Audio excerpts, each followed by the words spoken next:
Isa alaihi salam adalah salah satu nabi dan rasul Allah yang diutus kepada kaum Bani Israel di Palestina.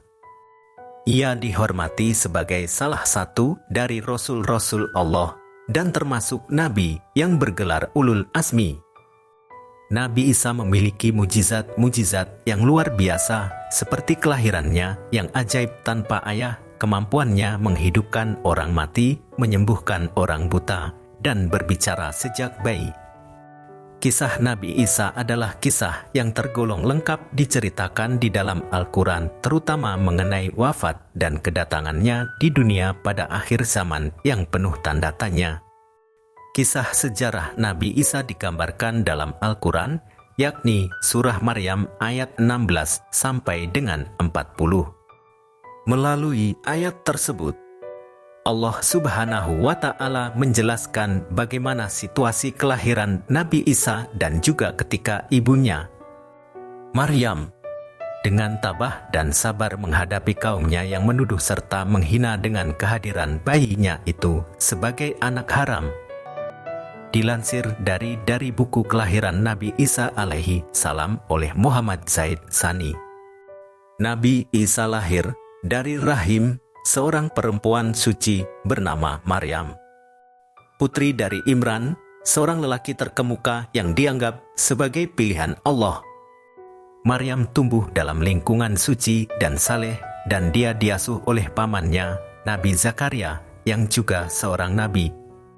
Sebelum lanjut, terima kasih pada yang sudah subscribe dan like. Semoga Allah izinkan kita terbebas dari hutang piutang. Amin, ya Allah, ya Rabbal Alamin. Bismillah, mari kita mulai kisahnya.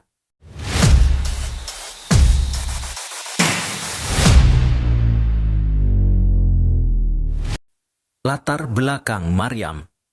Pada suatu hari, Maryam mendapatkan kunjungan yang luar biasa dari malaikat Jibril, utusan Allah.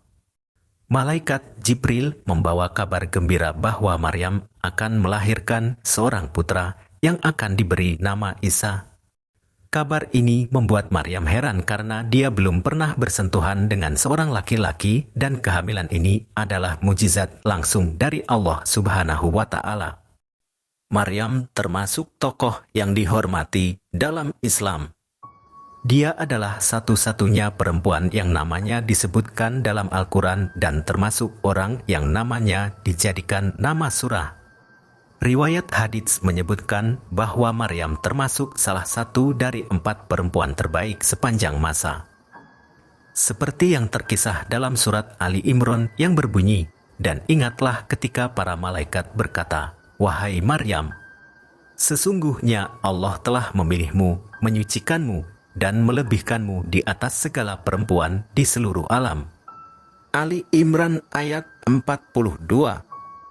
Nama Maryam disebutkan dalam Al-Quran sebanyak 34 kali. Para ulama memberikan keterangan tambahan tentang kelahiran Maryam.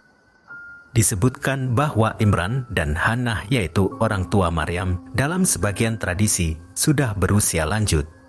Suatu ketika mereka melihat burung yang memberi makan anaknya, dia berkeinginan memiliki anak dan berdoa pada Allah agar mengabulkan permohonannya.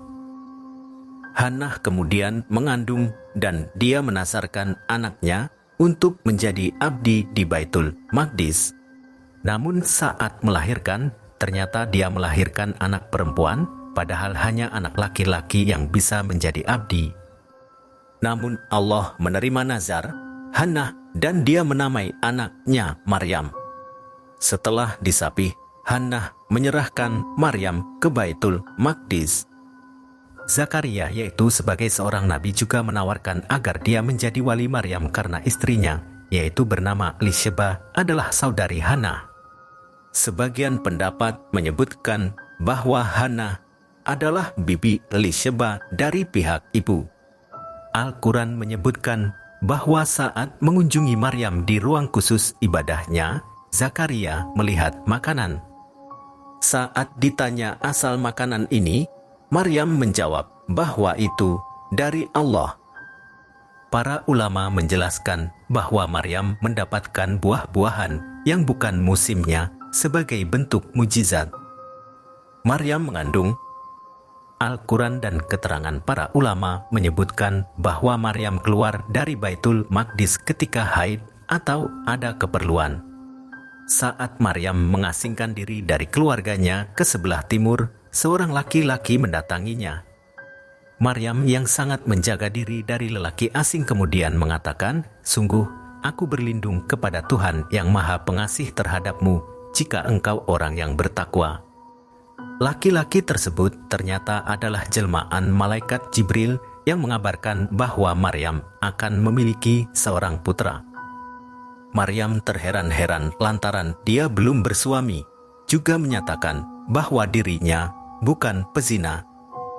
Lalu malaikat Jibril menyebutkan bahwa hal itu mudah bagi Allah dan sudah menjadi ketetapannya. Malaikat Jibril menjelaskan bahwa kelahiran Isa adalah bagian dari kehendak Allah yang menciptakan segala sesuatu dengan kalimat kun fayakun, artinya jadi, maka jadilah.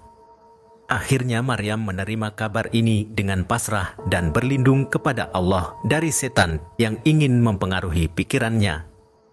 Ketika tiba saatnya melahirkan, Maryam merasakan sakit yang hebat. Allah memberinya kemudahan dengan menurunkan buah kurma segar dari pohon kurma yang berada di sekitarnya. Allah juga mengalirkan air sungai yang tiba-tiba mengalir di bawahnya. Maryam diberi makan dan minum oleh Allah secara ajaib di saat yang tepat. Akhirnya, Maryam melahirkan Nabi Isa dengan selamat di bawah pohon kurma. Bayi tersebut adalah tanda kebesaran Allah dan mujizat yang besar dalam ajaran Islam. Kelahiran Nabi Isa adalah salah satu momen paling luar biasa dalam sejarah Islam dan menunjukkan bahwa segala sesuatu adalah mungkin dengan kehendak Allah yang Maha Kuasa. Maryam melahirkan Nabi Isa di Bethlehem, sebuah kota yang terletak sekitar 9,5 km di selatan Yerusalem. Ketika Nabi Isa lahir, Bani Israel sedang dijajah oleh bangsa Romawi. Menurut para ahli sejarah, Nabi Isa lahir sekitar tahun 6-4 sebelum Masehi. Diterangkan dalam Al-Quran bahwa saat Maryam kembali dengan menggendong Isa, kaumnya menyecelanya, menyatakan bahwa dia telah melakukan sesuatu yang sangat mungkar. Mereka juga mengatakan, "Hai saudari Harun, ayahmu bukanlah seorang yang buruk perangai dan ibumu bukan seorang pezina." Namun Maryam tidak menjawab cercaan mereka. Namun tiba-tiba Isa yang masih bayi berbicara pada mereka, menjelaskan bahwa dirinya adalah hamba Allah yang diangkat sebagai nabi, dianugerahi kitab dan diberkahi oleh Allah. Perkataan Nabi Isa alaihi salam disebutkan dalam surah Maryam ayat 30-34 yang artinya, "Sesungguhnya aku ini hamba Allah. Dia memberiku Alkitab Injil dan dia menjadikan aku seorang nabi dan berbakti kepada ibuku. Dan dia tidak menjadikan aku seorang yang sombong lagi celaka. Dan kesejahteraan semoga dilimpahkan kepadaku pada hari aku dilahirkan, pada hari aku meninggal, dan pada hari aku dibangkitkan hidup kembali." Itulah Isa putra Maryam yang mengatakan perkataan yang benar yang mereka berbantah-bantahan tentang kebenarannya. Sontak mereka kaget karena mendengar bayi bisa berbicara.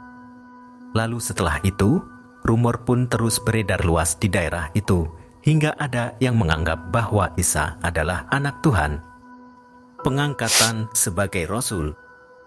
Nabi Isa alaihi salam adalah satu dari 25 nabi dan rasul yang wajib diketahui oleh kaum muslimin. Sebagai utusan Allah Subhanahu wa Ta'ala, beliau dianugerahi banyak mujizat semasa hidupnya. Dikisahkan dalam buku Hikmah Kisah Nabi dan Rasul susunan Ridwan Abdullah Sani dan Muhammad Kadri. Allah Subhanahu wa Ta'ala mengutus Isa alaihi salam untuk menerima wahyu berupa Injil dan bertanggung jawab untuk mengajarkannya kepada Bani Israel. Nabi Isa diangkat sebagai nabi dan rasul Allah pada usia 30 tahun. Jibril turun di Bukit Zaitun dan memberikan wahyu kepada Isa alaihi salam. Selain itu, ia juga diberi tugas untuk membeberkan kitab Taurat yang telah diturunkan kepada Nabi Musa sebelumnya. Selain mengoreksi penyelewengan yang telah terjadi dalam ajaran Taurat, Nabi Isa juga membawa kitab baru yang disebut Injil. Injil berisi petunjuk, cahaya, dan hukum-hukum bagi orang-orang yang bertakwa. Nabi Isa mengajak Bani Israel untuk menyembah Allah semata dan meninggalkan penyembahan terhadap berhala, dosa, serta kesesatan. Ia menyerukan kepatuhan kepada Allah dan mengkritik tindakan para ahli Taurat dan pemimpin agama Bani Israel yang telah merubah dan menyelewengkan ajaran Taurat sesuai dengan kepentingan pribadi mereka. Nabi Isa tidak berdakwah sendirian. Ia memiliki 12 sahabat setia yang disebut Hawariyun. Para sahabat ini adalah orang-orang yang percaya kepada risalah Nabi Isa dan dengan tulus membantunya dalam menyebarkan agama Allah. Meskipun Nabi Isa membawa ajaran yang benar dan mujizat yang menakjubkan, tidak semua Bani Israel mau menerima dakwahnya. Sebagian besar dari mereka menolak dan bahkan memusuhi Nabi Isa. Mereka mencoba untuk membunuhnya karena merasa iri dan benci terhadap mujizat-mujizat yang dia tunjukkan. Mereka juga mempertanyakan kelahirannya yang ajaib tanpa ayah. Dan sebagian dari mereka menganggapnya sebagai anak haram dan bahkan ada yang menganggapnya sebagai anak Tuhan. Suatu pemahaman yang bertentangan dengan ajaran Tauhid. Karena mujizatnya yang banyak itu, Nabi Isa alaihi salam memiliki pengikut yang senantiasa setia kepadanya. Hal ini membuat pembesar Bani Israel kehilangan kekuasaannya. Mereka lantas menghasut Raja Romawi untuk membunuh Isa alaihi salam dan pengikutnya atas tuduhan melakukan pemberontakan. Mengetahui kabar tersebut, Nabi Isa alaihi salam dan pengikutnya bersembunyi dan menjauhi kerajaan Romawi. Sayangnya, dari semua pengikutnya itu ada salah satu yang berkhianat bernama Yudas Iskariot. Alasan Yudas berkhianat tak lain karena harta. Ia membocorkan tempat persembunyian Isa alaihi salam dan para pengikutnya. Akhirnya, pasukan Romawi menemukan Nabi Isa lalu menangkapnya. Disinilah mujizat luar biasa terjadi. Ketika Isa alaihi salam hendak dihukum salib oleh pasukan Romawi. Atas izin Allah Subhanahu wa Ta'ala diangkatlah ia ke langit dan membuat Yudas Iskariot sang pengkhianat memiliki rupa yang persis dengan Nabi Isa alaihi salam. Hal ini membuat sosok Yudas lah yang disalib, bukan Isa alaihi salam. Dan Allah janjikan menjelang hari kiamat, Nabi Isa alaihi salam akan kembali turun ke bumi untuk menghadapi Dajjal. Sebagaimana dikatakan Allah Subhanahu wa Ta'ala dalam surah An-Nisa ayat 159 yang artinya, tidak ada seorang pun dari ahli kitab kecuali akan beriman kepada Isa sebelum kematiannya. Dan di hari kiamat nanti Isa itu akan menjadi saksi terhadap mereka. Perjalanan dakwah Nabi Isa alaihi salam adalah contoh yang menggambarkan tantangan dan perjuangan seorang nabi dalam menyampaikan ajaran tauhid dan kebenaran kepada masyarakat yang kadangkala keras kepala dan terbelenggu oleh kesesatan.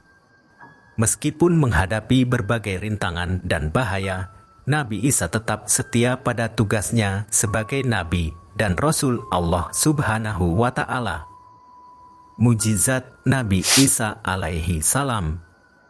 Dalam buku 25 Nabi banyak bermukjizat sejak Adam hingga Muhammad tahun 2014 disebutkan ada banyak mukjizat Nabi Isa dari Allah Subhanahu wa Ta'ala.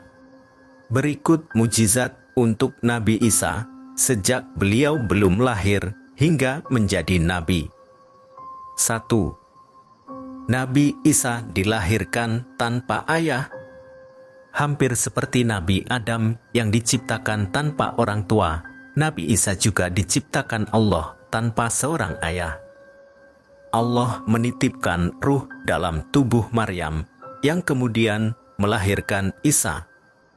Kelahirannya itu dijelaskan dalam Quran Surat Ali Imran ayat 59 yang berbunyi, "Sesungguhnya misal penciptaan Isa di sisi Allah adalah seperti penciptaan Adam." Allah menciptakan Adam dari tanah, kemudian Allah berfirman, "Jadilah seorang manusia, maka jadilah dia." Mujizat kelahiran Isa ke dunia membuktikan bahwa kehendak Allah sebagai Sang Maha Pencipta adalah nyata. 2. Bisa bicara saat masih bayi. Selain kelahirannya yang ajaib, mujizat Isa lainnya adalah dapat berbicara sesaat setelah lahir. Kala itu, Maryam sempat dituduh melakukan perzinaan karena bisa memiliki anak tanpa seorang suami. Mengetahui ibunya dituduh berzina, Isa yang baru lahir beberapa hari itu bisa berbicara seperti manusia dewasa pada umumnya dan membela sang ibu dari fitnah. 3. Haus ilmu pengetahuan. Masa anak-anak umumnya banyak dihabiskan dengan bermain bersama teman sebaya. Namun tidak dengan Nabi Isa yang sejak kecil menunjukkan ketertarikannya terhadap ilmu pengetahuan. Di usianya yang masih sangat kecil, Nabi Isa sudah mengisi hari-harinya dengan menimba ilmu dan mengikuti pertemuan diskusi dengan para ulama di Baitul Maqdis. Di usianya yang ke-30, Isa diangkat menjadi nabi dan diutus untuk memulai dakwahnya. 4. Membuat burung dari tanah. Nabi Isa dapat membuat burung hidup dari tanah liat atas izin Allah Subhanahu wa Ta'ala. Nabi Isa membentuk burung dari tanah dan meniupnya, lalu tanah itu menjadi burung sungguhan dan bisa terbang. 5. Menyembuhkan penyakit. Mujizat Nabi Isa selanjutnya yaitu mampu menyembuhkan berbagai penyakit berat termasuk buta dan kusta atau belang. Bahkan pada orang-orang yang menderita buta permanen sejak lahir, Nabi Isa bisa menyembuhkannya sampai kembali normal dan sehat. Hanya dengan mengusap menggunakan kedua tangannya itu. 6. Menghidupkan orang mati. Pada masa kenabian Isa, beliau juga dapat menghidupkan orang mati, tentunya atas izin Allah.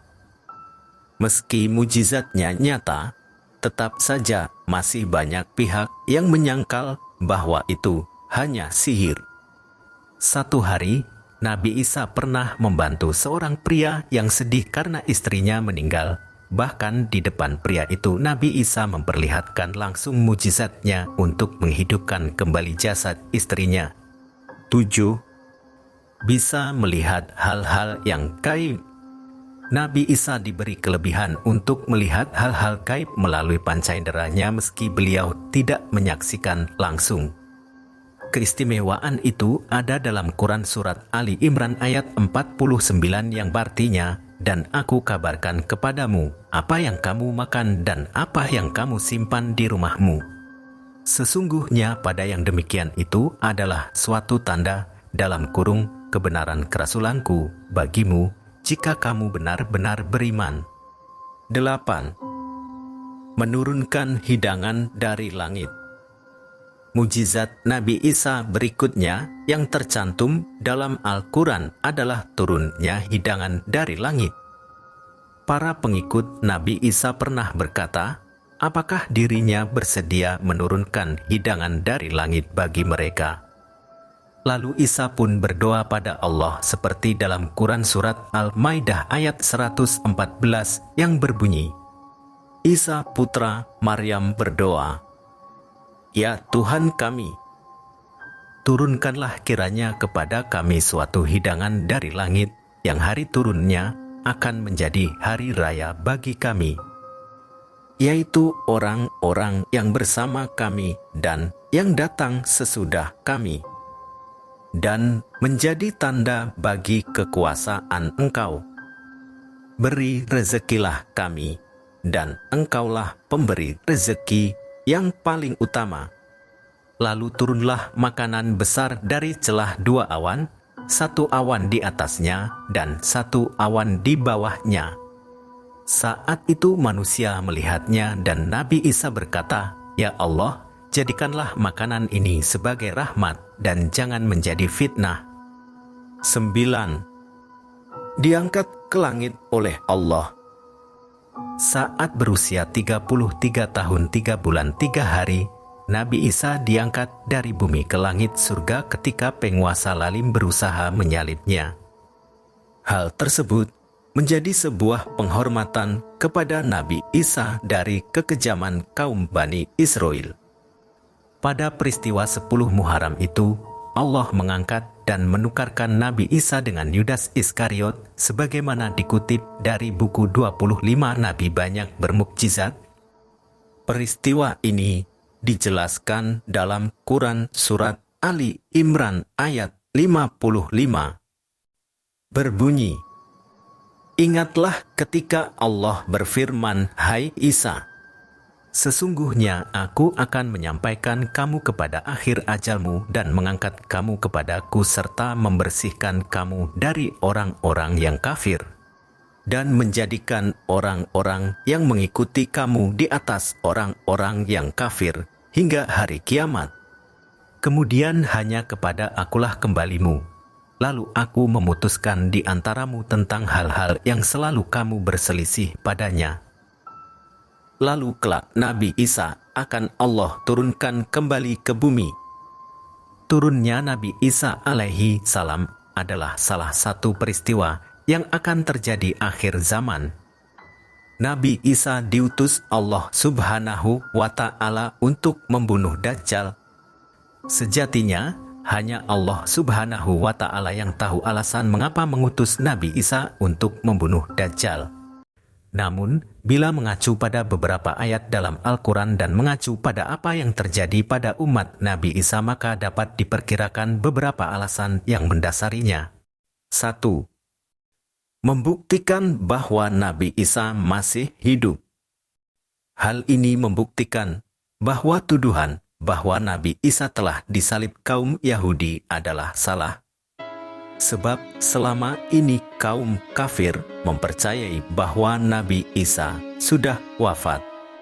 Sementara Allah menegaskan dalam firman-Nya bahwa Nabi Isa telah diangkat ke langit sebelum kaum Yahudi membunuhnya. Di hari akhir, Dajjal muncul dengan segala tipu dayanya, kemudian dibayatlah dia oleh kaum Yahudi. Kaum Yahudi juga bersedia menjadi bala tentaranya dengan keinginan membalas dendam terhadap kaum muslimin. Kemudian Allah menurunkan Nabi Isa yang menurut mereka sudah mereka bunuh di masa lalu. Allah menolong Nabi Isa berhasil membunuh Dajjal dan mengalahkan bala tentaranya. Di masa itu, mereka sama sekali tidak bisa lolos. Bahkan, jika ada seorang Yahudi yang bersembunyi di balik pohon, batu atau dinding, maka benda-benda itu akan berseru, "Ya Ruh Allah, di sini ada orang Yahudi." Nabi Isa kemudian menangkapnya. Selanjutnya, orang itu menyerah atau dibunuh. 2. Mengembalikan Nabi Isa ke tanah. Alasan kedua, barangkali Allah mengembalikan Nabi Isa ke bumi karena manusia berasal dari tanah, maka akan kembali ke tanah. Ini sesuai dengan surat Taha ayat 55, yang artinya, "Dari bumi tanah kami menciptakan kamu, dan kepadanya kami akan mengembalikan kamu." dan daripadanya pula kami akan mengeluarkan kamu pada kali yang lain. Kemungkinan Nabi Isa diturunkan ke bumi karena ajalnya sudah dekat. Nabi Isa pun nantinya akan dimakamkan di tanah suci dan nantinya akan dibangkitkan bersama manusia lain di hari kebangkitan. Ulama berbeda pendapatan mengenai lokasi makam Nabi Isa. Ada yang mengatakan di Bait Al-Maqdis dan ada yang mengatakan akan dimakamkan bersama Nabi Muhammad SAW. Turunnya Nabi Isa saat itu bertepatan dengan keberadaan Dajjal di muka bumi yang sudah menyebar fitnah, bahkan sudah mengaku sebagai Tuhan. Maka tidak ada seorang pun dari kaum muslimin yang sanggup melawannya, kecuali Nabi Isa. 3. Menjalankan kewajiban jihad. Alasan ketiga yaitu menjalankan kewajiban jihad sebagai kaum muslimin. Nabi Isa sendiri pernah berdoa kepada Allah agar dijadikan umat Nabi Muhammad, maka Nabi Isa diturunkan ke bumi untuk menjadi umat Nabi Muhammad. Saat Nabi Isa turun ke bumi, Dajjal sudah berada di tengah masyarakat dan memperdaya manusia. Sebagai kaum muslimin, Nabi Isa berkewajiban untuk berjihad melawan Dajjal dan bala tentaranya. Namun bisa saja ada alasan-alasan lain selain yang disebutkan di atas, sebab sejatinya hanya Allah yang mengetahui alasan ditetapkannya segala sesuatu. Wallahu alam. Itulah kisah Nabi Isa alaihi salam. Semoga banyak hikmah yang bisa kita dapat. Jazakallahu khairon kasiron. Wassalamualaikum warahmatullahi wabarakatuh.